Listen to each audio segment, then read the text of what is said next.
Or Harlem don't hide and be like, I wasn't at that baby shower. If I would have seen, I was at that baby shower drinking rosé.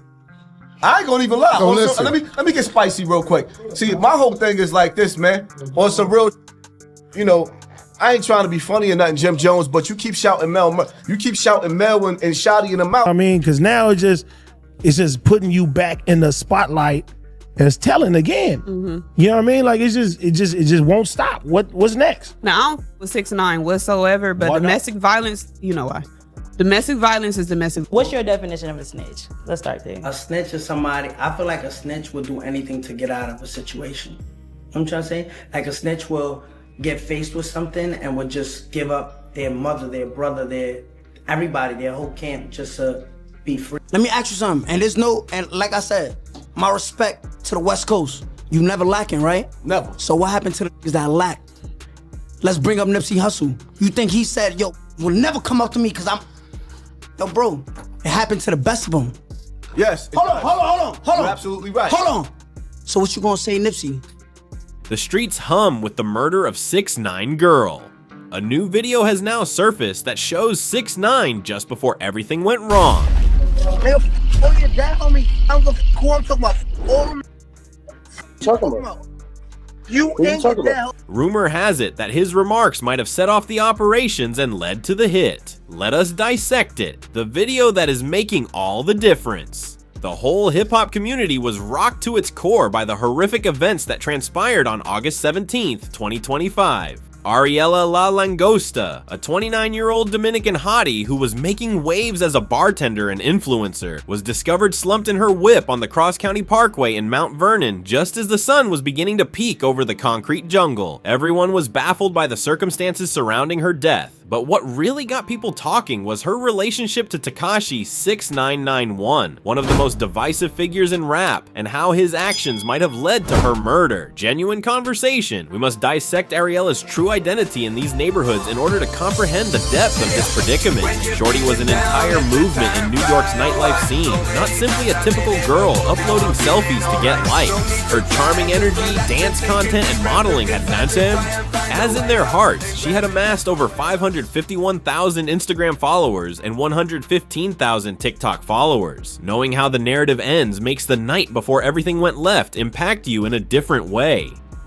On August 16th, 2025, Ariela shared a story on Instagram about how she showed up at Icon, New York, where she also got her bread. The films and videos depicted a woman having a great time, laughing, dancing, and appearing to be completely carefree. She had no idea that these posts, which captured the last moments before her, would be among her last. Life was tragically cut short, but this is where things become really heated, with admirers, detractors, and investigators all attempting to piece together what actually transpired. We must look at 6ix9ine history of engaging with the federal government in order to comprehend the intricacy of the situation at hand. This pattern becomes important when we examine his response to Ariela being arrested.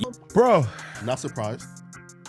told on his girl, bro. Not surprised. 6ix9ine just about to tell on anybody, huh? Yeah, come on. You can see precisely how this Ayud moves in this clip from a no-jumper program. He is willing to work with 12 right away, even when it involves people he should be close to. The host's response, even 6ix9ine himself said it, tells you everything you need to know about how the culture views this behavior. What's your definition of a snitch? Let's start there. A snitch is somebody, I feel like a snitch will do anything to get out of a situation. You know what I'm trying to say? Like a snitch will get faced with something and will just give up their mother, their brother, everybody, their whole camp just to be free. 6ix9ine entire strategy for interacting with law enforcement demonstrates that this habit of snitching extends far beyond intimate relationships. When you start looking at hypotheses regarding why Ariela might have been shot, it becomes crucial to consider how the streets view 6ix9ine's willingness to provide information to the police, as several recordings have shown. With good cause, my friend, the relationship between Ariela and Tekashi 6ix9ine has taken center stage in all of this conjecture. The nature of their relationship is still one one of the most hotly contested aspects of this whole affair, contradicting accounts from various sources ranging from them being close friends to being romantically linked. While some stories claim that 6ix9ine was referring to Ariella as his sister, highlighting a more platonic but intense personal connection, other sources claim that Ariella was 6ix9ine lady, implying that they were involved in a love relationship. In 6ix9ine network, relationships are complicated and frequently covert, making it risky and exposing to publicly acknowledge someone. This is why the confusion is not accidental. We can be certain that their relationship was much more than a passing friendship. Ariella was a part of the music video for the song Wapai by 6ix9ine, which was a collaboration with Angel Dior, Lanier, and 47 Boulan. Her appearance in the video showcased her charisma and stage presence, making it more than simply a brief cameo. It was a momentous public event that connected her to 6ix9ine music industry, additionally, and other substances. He was awaiting sentencing in September 2025, which further limited his public appearances. These legal restrictions depict a man whose movements were closely watched and controlled, making any involvement in New York's nightlife scene not only unlikely, but potentially disastrous for his legal status.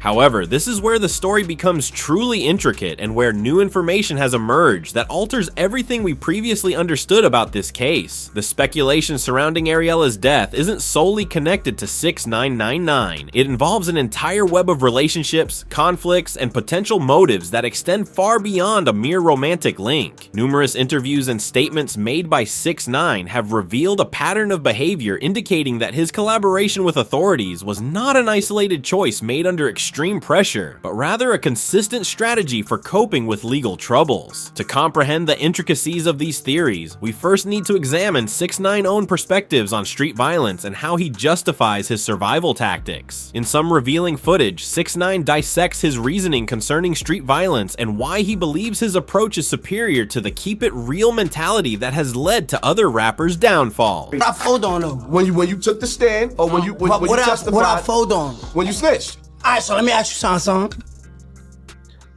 If you was in that position, what you would have done? For me, you gotta understand. I don't Listen, answer the question. I would never tell. All right, so this is what I'm saying. If you was in that position, you would have did that, Tom? This ruthless examination exposes 6ix9ine convictions that his readiness to employ any tactic necessary for survival, including collaborating with authorities, elevates him above the genuine street figures who found themselves in graves. The most common hypothesis circulating on social media, hip-hop forums, and global news platforms revolves around the notion that Ariella was accidentally caught up in the melee, with the actual target being her purported boyfriend, Nata Cartier. Reports characterize Nata Cartier as a presumed gang leader with a documented past of illegal activities, including theft operations referred to in street slang as yolopiar. The specifics surrounding this hypothesis are both detailed and unsettling, as sources indicate she was killed while driving a Mercedes G-Wagon, with Nata Cartier present yet unharmed. Even more alarming are allegations that she had betrayed Colombians to facilitate his robberies, resulting in retaliation. This storyline heavily relies on 6ix9ine's well-documented past as a former member of the 9 Trey Gangsta Bloods who testified against the gang in 2019, branding him with the label of snitch that has haunted him ever since. 6ix9ine's own remarks about this situation offer vital context. He continues his juxtaposition to deceased rappers by making an even more provocative assertion. This harsh evaluation of how established street figures still meet their end underscores 6ix9ine convictions that conventional street credibility is meaningless if it ultimately results in your demise. Currently, some theorize that the shooting was intended for 6ix9ine, but mistakenly struck Ariella instead, with whispers pointing to street affiliations or gang vendettas tied to his past. This hypothesis gains traction when we consider the heartfelt Instagram tribute that 6ix9ine shared after her passing, wherein he referred to her as his sister, despite suggested romantic entanglements. The timing and intensity of these tributes have led various observers to speculate that he was grappling with guilt over possibly endangering her due to their connection.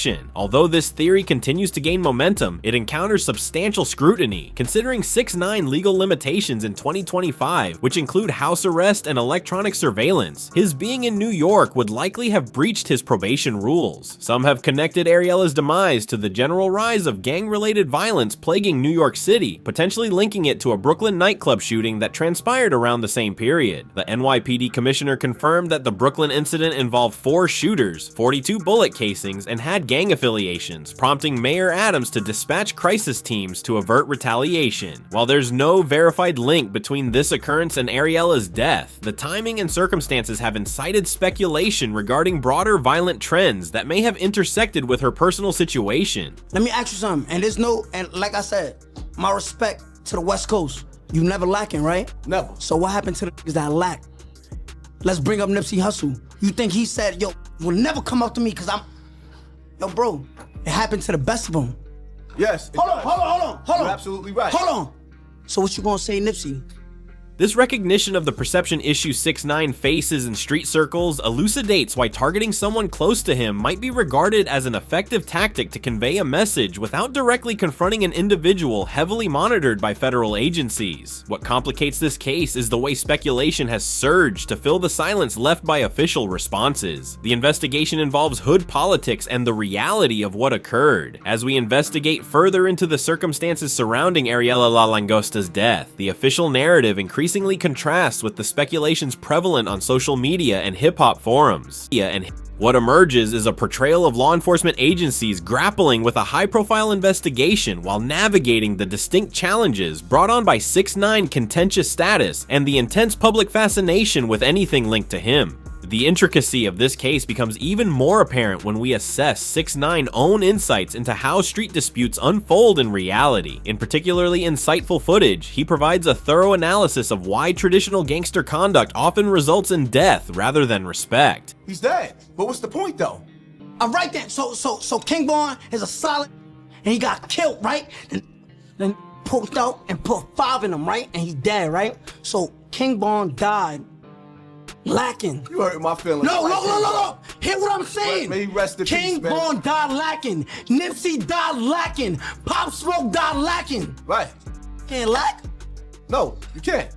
All right. Killer be killed. The discovery that Alpo Martinez attended 6ix9ine baby's shower prior to his demise highlights the intricate connections present in this world. These connections reveal that working alongside law enforcement does not automatically sever social ties. Instead, they may foster dangerous contradictions. The inquiry into Ariella's death is being carried out by both the NYPD and Westchester County Police, who view it as a suspicious homicide. Westchester County Police Chief James Luciano has suggested that investigators suspect the shooting is linked to criminal undertakings, although specific details remain undisclosed. This official recognition that the case involves criminal elements supports theories suggesting targeted violence rather than random crime. Intriguingly, what stands out in this investigation is what has not been disclosed. As of August 18th, 2025, no arrests or suspects have been publicly named, and the motive stays ambiguous. Given the case's significant public interest and media attention, the absence of clear progress prompts speculation about whether investigators are exercising unusual caution or facing unspoken challenges. For a shooting to take place in such a setting without immediate witnesses or available surveillance footage implies either a very brief encounter or a high level of planning indicating knowledge of when and where surveillance might be lacking. One of the most crucial insights into this case arises from analyzing 6ix9ine actual movements and capabilities on the day in question. Despite rampant speculation that he was with Ariella at the time of her death, his legal restrictions in 2025, including house arrest and electronic monitoring, render his presence in New York improbable without detection. This gap between speculation and legal facts forces us to reevaluate many of the theories that have dominated the discourse about this case. If 6ix9ine was not physically present, the theories suggesting he was the intended target become more complicated because they would need to either reflect a symbolic attack meant to convey a message or involve mistaken identity, where the shooters believed he would be there. Another aspect of this case that has been less scrutinized but maybe equally significant is the pattern of violence and threats that have surrounded 6ix9ine since his cooperation with authorities. The fake coffin delivered to his Florida residence in February 2025, bearing the name of rival King Von, underscores that threats against him have been ongoing and imaginative. As we delve deeper into 6ix9ine perspectives on street credibility and survival, it becomes increasingly clear why someone might target those close to him. His final reflections on the Alpo situation are particularly enlightening. Respect gangsters, bro.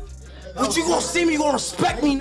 Hold on, let me break something down to you, right? I don't even mean to change the mood, but 6ix9ine, we all know about the perception. This aggressive tactic of highlighting perceived double standards within the hip-hop scene illustrates why 6ix9ine has accumulated numerous adversaries. His readiness to unveil inconsistencies and question street legitimacy positions him as a target, thereby putting anyone close to him at risk of retaliation. This backdrop implies that even if 6ix9ine was not physically involved during Ariella's demise, his connection to her could have rendered her a target for individuals aiming to harm him indirectly. Such a form of proxy violence, striking at associates rather than the primary subjects, has increasingly proliferated in modern street disputes, especially when primary individuals are heavily safeguarded or challenging to access. A commentary from the No Jumper host sheds light on how the hip-hop realm perceives 6ix9ine collaboration tendencies and the implications for those nearby. Bro, I'm gonna be honest. Alpo.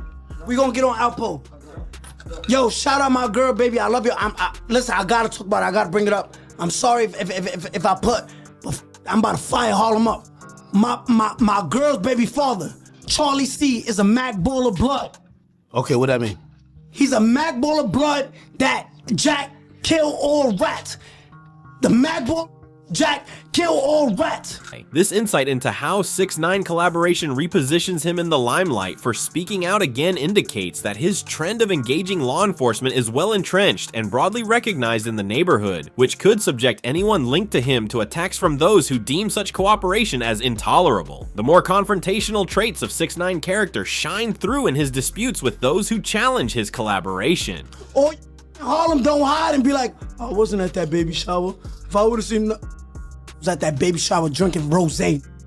I ain't gonna even lie. Oh, Also, listen. let me get spicy real quick. See, my whole thing is like this, man. On some real, you know, I ain't trying to be funny or nothing, Jim Jones, but you keep shouting Mel and Shotty in the mouth. I mean, because now it's just putting you back in the spotlight and it's telling again. You know what I mean? Like it just won't stop. What's next? Now, I don't f with 6ix9ine whatsoever, but Why not? domestic violence, you know why. Domestic violence is domestic. This intense interrogation of others' street legitimacy, while showcasing his own frailties, exposes the inconsistencies that render 6ix9ine such a divisive persona and potentially hazardous ally on the streets. The timing of 6ix9ine dedications to Ariella is noteworthy, as they emerged amid a period of heightened legal scrutiny, with sentencing looming in September 2025 following his guilty plea to drug charges in July 2025. Any public remarks that could be interpreted as confession or that might invite further law enforcement scrutiny would indeed be perilous. Yo, wait, let me ask y'all a question. Let me ask the OGs a question. Was Mel Murder running around with Treyway? Well, I mean, was Mel Murder running around with Jim Jones in 2009? Was Mel Murder running around Jim Jones when he was doing bowling? Yeah. He was. This indicates that either 6ix9ine emotional turmoil surpassed his typical prudence. As we approach the current phase of this investigation, several crucial queries remain unanswered. What we do know is that Ariella La Langosta was discovered shot in a vehicle on the Cross County Parkway on August 17th, 2025, and that authorities are treating her demise as a targeted assault linked to illicit activities. Currently, investigations are ongoing, with no arrests made and critical questions regarding motive still unresolved. What do you predict will be the outcome? Share your thoughts in the comments section. For more videos like this, click on the next card displayed on your screen. He's dead. But what's the point though? All right then. So King Von is a solid, and he got killed, right? And then poked out and put 5 in him, right? And he dead, right? So King Von died lacking. You hurt my feelings. No. Hear what I'm saying? May he rest in King peace, man. Von died lacking. Nipsey died lacking. Pop Smoke died lacking. Right. Can't lack? No, you can't. All right. Kill or be killed.